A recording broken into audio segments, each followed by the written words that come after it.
Bonjour à toutes et à tous, on continue la série des hors-séries sur l'arrivée de Mera et aujourd'hui c'est confection des dodos au programme. Tunnel, hamac simple, hamac double, vous allez voir tout ce que je leur prépare.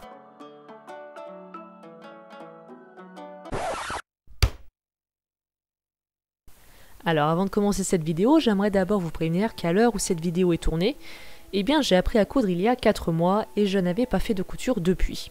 Donc voilà, vous vous doutez que le résultat va être très amateur, on va dire, car je reste une débutante. Donc essayez de ne pas me juger sur ça, s'il vous plaît. Donc évidemment, cette vidéo ne va pas vous servir de tuto pour faire les différents dodos, étant donné déjà que moi-même je suivais des tutos et que comme je suis débutante, je me vois mal me permettre de faire ça. À la limite, oui, je vais vous dire les matériaux utilisés et les très grandes lignes de la confection, mais voilà, ça s'arrêtera là. Par contre, je vais vous mettre les liens des tutos dans la vidéo, mais également dans la description. Donc si vous avez besoin de voir tel ou tel tuto, comme ça vous y avez accès. Allez, passons aux choses sérieuses maintenant. Donc pour me remettre tranquillement dans le bain après ces 4 mois sans couture, j'ai décidé de faire ce qui me semblait le plus simple pour commencer, un tunnel. Donc pour ce tunnel, j'ai utilisé le morceau d'un jean que je n'utilisais plus. L'intérieur de tous les dodos ne sera pas en polaire, mais en serviette. Pourquoi? Je vais vous expliquer. D'ici que le confinement se termine, je pense que je ne pourrai pas récupérer les rats avant minimum début juin. Donc ça veut dire en début d'été. J'habite dans le Vaucluse, donc dans le sud. Alors été, sud, vous commencez à comprendre? Donc oui, il va faire très chaud et du coup j'ai préféré privilégier de mettre une serviette à l'intérieur, comme ça je pourrai l'humidifier et ça leur permettra de rester au frais quelques instants dans la journée. Surtout qu'ils seront jeunes, ça va être leur tout premier été, donc j'aimerais bien faire en sorte que ça leur soit le moins désagréable possible. Et ensuite, afin de pouvoir le suspendre, j'ai utilisé des attaches d'un vieux rideau que je gardais justement pour la couture. Donc si vous voulez un très gros résumé de comment faire ce tunnel, donc c'est assez simple en fait. Il faut coudre les deux largeurs. Une fois que c'est fait, on retourne le tissu pour le mettre à l'endroit, car évidemment on coud toujours à l'envers, histoire de ne pas voir les marques de couture après. Ensuite, dans une longueur, on rajoute les attaches. Donc moi, vous voyez, je les mets côté jean, vu que je veux qu'à l'extérieur, ce soit le jean et les attaches, et que la serviette soit à l'intérieur. Ensuite, on prend la longueur de l'autre extrémité et on la retourne afin de joindre les deux longueurs ensemble, pour ensuite les coudre. Enfin, une fois que c'est fini, on retourne tout ça, et on a notre petit tunnel. Alors pour ma part, bon, oui, comme je vous avais prévenu, ça se voit que c'est du travail de débutant et d'amateur, mais j'en suis quand même très fière, surtout que c'est la première chose que je couds depuis des mois. Les deux choses qui me font peur sont déjà la largeur des extrémités. Il y a une extrémité, je me fais pas de soucis, je sais que ça ira, mais l'autre extrémité, j'ai un peu peur que ce ne soit pas assez large. Bon, du coup, on verra. Et la deuxième chose qui me fait peur, évidemment, c'est que ça ne tienne pas, et que ça lâche alors que mes pauvres petits rats sont à l'intérieur. Mais de toute façon, tous les objets que je vais suspendre, je ne les suspendrai pas dans le vide, mais au-dessus des plateformes. Comme ça, au cas où, si justement ça ne tient pas et qu'ils tombent, ils ne tomberont pas de bien haut.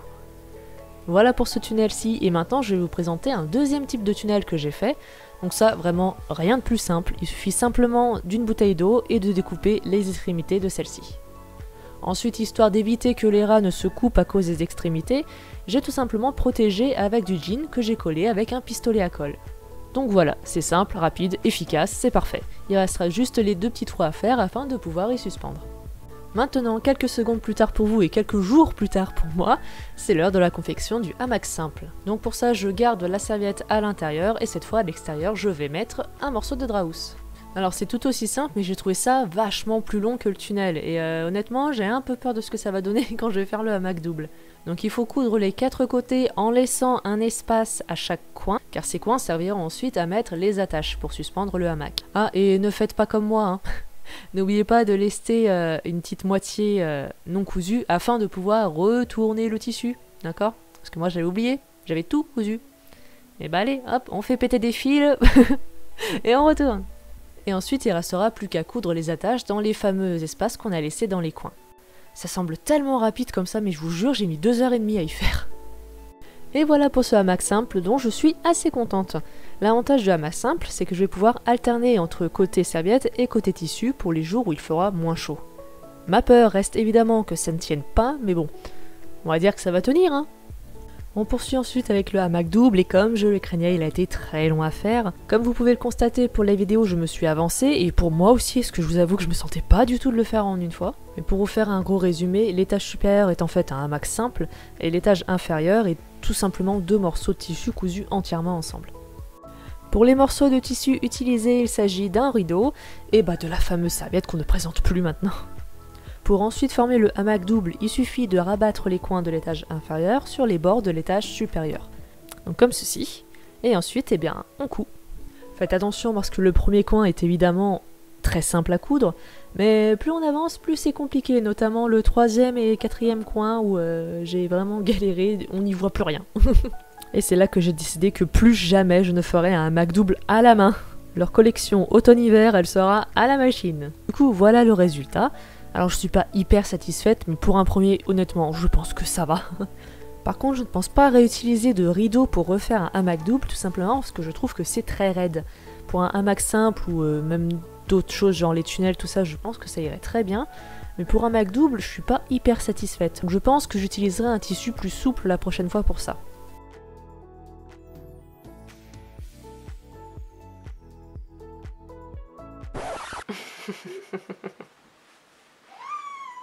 T'es jaloux? Toi aussi t'en veux un? Mais je t'en ferai un.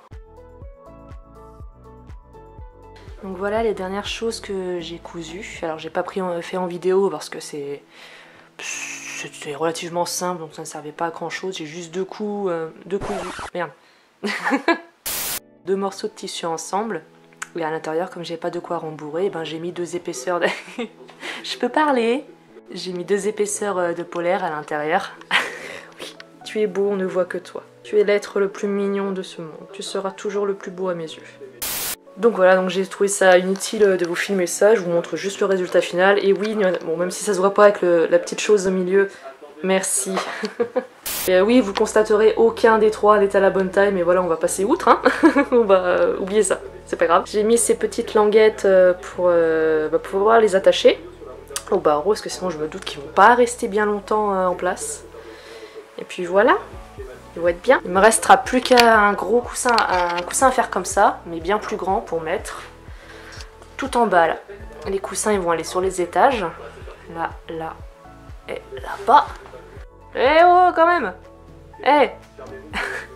Je vais être gentille et te laisser t'installer sur les coussins de tes frères, mais peut-être pas les mettre en pièces non plus, hein? Putain, non! Donc ensuite, je me suis aussi avancée pour leur futur arbre à rats. Donc vu qu'il me manque du matériel, donc c'est-à-dire du rouleau de sopalin vide, et que je n'en ai pas assez, et d'ici là que je vide du sopalin, il va se passer quelques semaines quand même. Donc malheureusement, je vais pas pouvoir finir avant l'arrivée des rats, ça sera bien plus tard. Mais de toute façon, dans la vidéo et dans la description, je vais vous mettre tout simplement le lien du tuto que je vais suivre et que j'ai suivi pour l'instant, afin de faire cet arbre à rats. Comme ça, vous verrez le résultat final. Et vous verrez, c'est vachement cool, j'ai trop hâte que ça soit comme ça, moi aussi. Sinon, mon appartement commence à être un champ de bataille. Il y a du tissu et du carton de partout, j'en ai partout par terre aussi, c'est... J'en peux plus. Et enfin, la dernière chose que j'ai cousue, donc il y a eu les coussins d'étage et maintenant il y a le coussin de sous-sol, si on veut dire, ce que je vais mettre tout en bas de la cage, posé sur la grille, comme ça pas de risque qu'ils se coincent les pattes et même ce sera bien plus confortable pour eux. Donc j'en ai fait 2, comme ça j'ai directement le change pour quand je laverai le premier. Je pense qu'on a à peu près, la majorité a eu un petit tapis comme ça pour faire rouler des petites voitures dessus, donc quand je l'ai vu je me suis dit oh ça sera trop bien. Et même ça pourrait être utile pour les sorties, je pourrais mettre le tapis en dessous, ils pourront marcher dessus, puis ça fera un truc qui vient de la cage, ça les rassurera peut-être. Comme les coussins d'étage, hein, simplement cousu 2 tissus ensemble, et j'ai rembourré avec 2 couches de polaire. Voilà, et bien tout est prêt maintenant. Plus qu'à faire le tout en plusieurs exemplaires, tous les hamacs, machin. Et voilà, on va dire les choses pour leur arrivée en tout cas sont prêtes. Et voilà pour cette vidéo spéciale confection des dodos. J'espère qu'elle vous a plu. Évidemment, j'ai fait plusieurs exemplaires de chaque. Je n'ai pas fait qu'un seul tunnel, ni un seul hamac simple, ni un seul hamac double, etc. Mais la vidéo serait bien trop longue si je vous filmais absolument tout, surtout qu'en plus je faisais à la main. J'ai donc seulement filmé les tout premiers exemplaires que j'ai faits. Mais rassurez-vous, j'ai largement de quoi faire le change quand je mettrai les autres dodos à laver. La prochaine vidéo spéciale aventure sera sur l'aménagement de la cage, enfin. J'attends juste que les dernières choses que j'ai commandées arrivent et après ce sera parti. On va enfin aménager tout ça. J'ai trop hâte. On se retrouve donc très bientôt pour la prochaine vidéo.